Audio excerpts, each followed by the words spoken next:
এবং রাজ্যে কোনো কিছুতেই বাকি নেই দুর্নীতি। একের পর এক দুর্নীতির খবর উঠে আসছে। চাকরি থেকে শিক্ষা, রেশন থেকে মিড ডে মিল, রাস্তা থেকে স্কুল ড্রেস, রাজ্য জুড়ে কোনো ক্ষেত্রেই বাকি নেই দুর্নীতি। এবং যে দুর্নীতির দিকে বিশেষভাবে নজর রাখতে হচ্ছে কয়লা দুর্নীতি। ফের কয়লা পাচার কাণ্ডে তৎপর সিবিআই। বৃহস্পতিবার আসানসোলের বার্নপুরে দুটি বাড়িতে হানা চালায় সিবিআই। সেখান থেকে একজনকে আটক করা হয়। রাজ্যে একের পর এক দুর্নীতি এবং যে দুর্নীতির দিকে প্রথমে নজর রাখতে হচ্ছে আসানসোলের দিকে।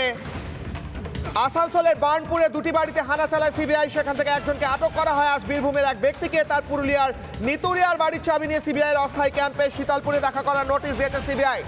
ব্রজ, সরাসরি যাবো আমাদের প্রতিনিধি ব্রজোর কাছে। ব্রজ, কি জানা যাচ্ছে গতকাল থেকে সিবিআই এর তৎপরতা, বিশেষ করে আসানসোলে কি তৎপরতা আজকে সিবিআই এর, জানাও।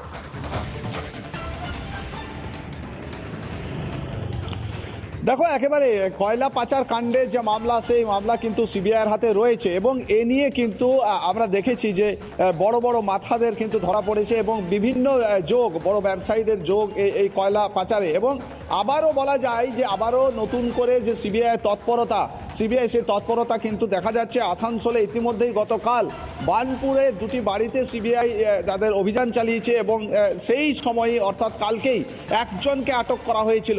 আজকে দেখা যাচ্ছে যে সিবিআইয়ের একটা দল কিন্তু এখানকার ইসিএলের যে দপ্তর রয়েছে, যে রয়েছে যেখানে হেডকোয়ার্টার, সেই এলাকায় সিবিআইয়ের আধিকারিকরা রয়েছে এবং তাদের যে কাজ, অর্থাৎ যে নতুন করে যে তৎপরতা, সেই তৎপরতার বিভিন্ন দিকটা কিন্তু আমরা লক্ষ্য করছি। আমরা দেখেছি কালকে বীরভূমে অভিযান হয়েছে এবং বার্নপুর অর্থাৎ আসানসোলের বার্নপুরে দু জায়গায় হয়েছে।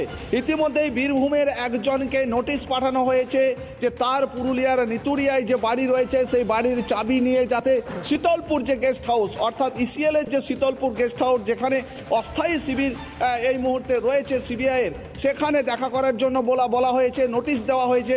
পাশাপাশি দেখা যাচ্ছে যে গতকাল যে কালকে একজনকে আটক করা হয়েছিল, এখন তাকে আজকে থেকে গ্রেপ্তার দেখানো হচ্ছে কিনা এবং সিবিআই আদালতে তোলা হচ্ছে কিনা, আমরা তার দিকে নজর রয়েছি।